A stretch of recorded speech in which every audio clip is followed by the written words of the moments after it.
I'm worried about him now. Can you tell me what is the benefit to the American people when the president goes on a bus tour? I would defer to Richard on this one. I'm one of those rather cynical people that thinks what he's doing right now looks a lot like campaigning. But I've kind of felt like he never really stopped after the election. I kind of feel like there's always a little bit in every speech that's like, you know, hey, I'm running for president, you should vote for me. Is that okay, Richard? I mean, is it a campaign trip? It certainly looks like one.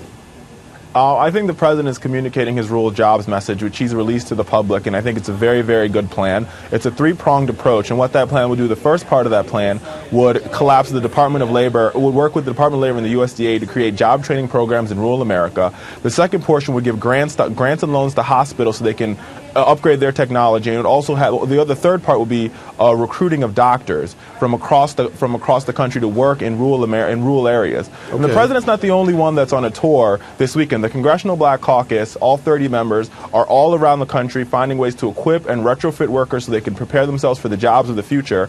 They're I think right now they're in Detroit, Michigan. They'll then be headed to Cleveland, then Atlanta, then Miami. So the Democrats are really trying hard to push to try to create jobs. Unfortunately, I think John Boehner's playing golf, which shows the distinctions between the two parties. Okay, well, so he's playing golf. No. We did not just do that. 79 rounds of golf in 3 years. I think President George W. Bush played 8 rounds or 20 rounds in 8 years. I got to ask we did not go there, Richard.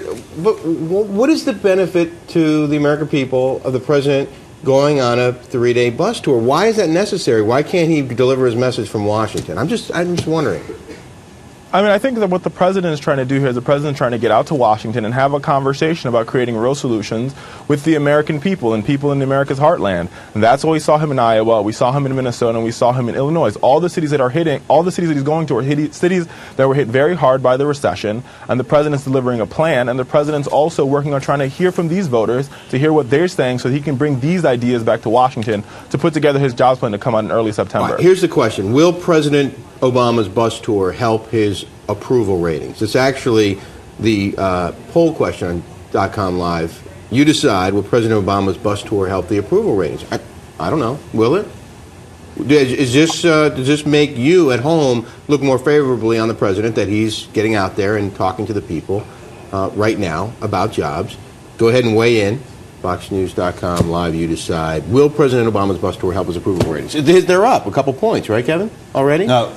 Are they up a couple points? I saw them down 39% yesterday. Then I thought they bounced back. Richard, did they bounce back to 41? That is correct. Those polls did bounce back to 41. I think today's or yesterday's approval rating went back up to 41. Yeah. I think the American people like to see the president out there, being the president, being their leader, and standing up for them. And it's sad. I think that's what we've seen the president do since he's been in office. We've seen him and his administration stand up to what the gridlock that's happening in Congress.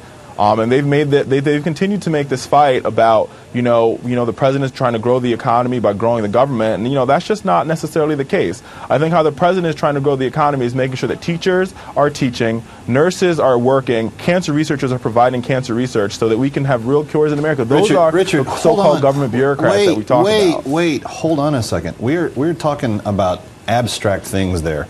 Nurses, not nursing. At all. That's okay. That's like saying the garbage men collecting garbage and carpentry people making things.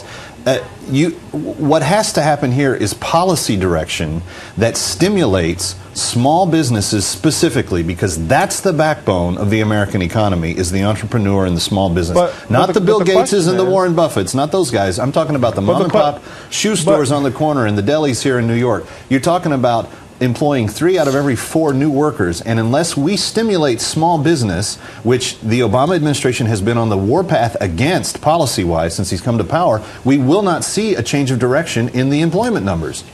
Let's be honest. And cancer research won't solve that. Look, the people that are going, who do you think are funding some of these small businesses? A lot of nurses, teachers, firefighters, police officers. All of those people have been victims to the Republicans' cuts. And those are people that are funding small businesses. Those are people that are funding Main Street, because they're the ones that live on Main Street. All right, we got to run. Richard, thanks very much for joining us from our D.C. Bureau.